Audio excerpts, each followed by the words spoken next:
How to fix Roblox fail to load library problem. Hello everyone, this is Sabrina here to help you today. So without any further ado, let's get right into the video. First, make sure you have the latest version of Roblox. To do so, go to your Play Store and search for Roblox.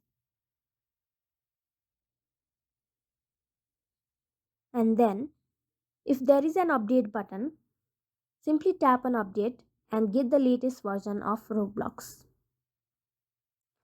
Next step, go to settings,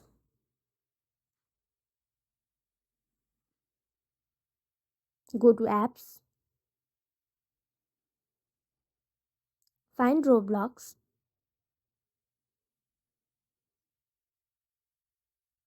then on its storage section, tap on clear cache. If the problem still does not go away, uninstall your Roblox application and reinstall it back. That should fix your problem. So that's it. Thank you for watching this video. Make sure to like, share and subscribe to our YouTube channel. If you got any questions, comment them down and I'll catch you in the next one.